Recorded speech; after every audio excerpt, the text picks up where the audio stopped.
தற்போதைய அண்மை தகவல், ஆளுநரால் வரும் பிரச்சனைகளை விவரிக்க இயலாது என தமிழக அரசு தரப்பில் வாதம் முன்வைக்கப்பட்டிருக்கிறது. அது குறித்தான அண்மை தகவல் விவரங்களை செய்தியாளர் மதியழகன் வழங்க நாம் கேட்கலாம்.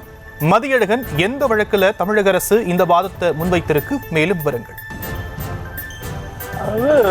ஆவின் நிறுவனத்தில் வேலை வாங்கி தருவதாக கூறி மோசடி செய்ததாக முன்னாள் அமைச்சர் KD ராஜேந்திர பாலாஜிக்கு எதிரான வழக்கினுடைய விசாரணையை சிபிஐக்கு மாற்றி சென்னை உயர்நீதிமன்றம் உத்தரவிட்டிருந்தது. இந்த வழக்கினுடைய விசாரணைக்கு தடை கோரி KD ராஜேந்திர பாலாஜி சார்பில் உச்சநீதிமன்றத்தில் மேல்முறையீடு செய்யப்பட்டிருக்கிறது.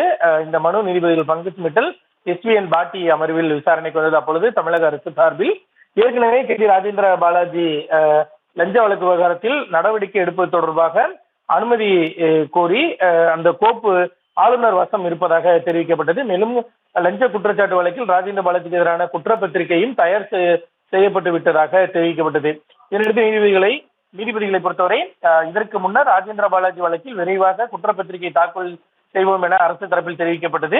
மேலும் ஆளுநரிடம் இதற்கான ஒப்புதல் பெறுவதற்கு என்ன முயற்சி எடுத்தீர்கள் என தமிழக அரசுக்கு நீதிபதிகள் கேள்வி எழுப்பினர். இதற்கு தமிழக அரசு பொறுத்தவரை தமிழகத்தில் இருக்கும் பிரச்சனைகளை கூற இயலாது, குறிப்பாக ஆளுநரின் நடவடிக்கை தொடர்பாக எதுவும் விவரிக்க இயலாத சூழலில் அரசு இருப்பதாகவும் பல்வேறு பிரச்சனைகள் இது தொடர்பாக இருப்பதாகவும் அரசு சார்பில் தெரிவிக்கப்பட்டது. இதனையடுத்து வெள்ளிக்கிழமைக்கு இந்த வழக்கினுடைய விசாரணையை நீதிபதிகள் ஒத்திவைத்தனர்.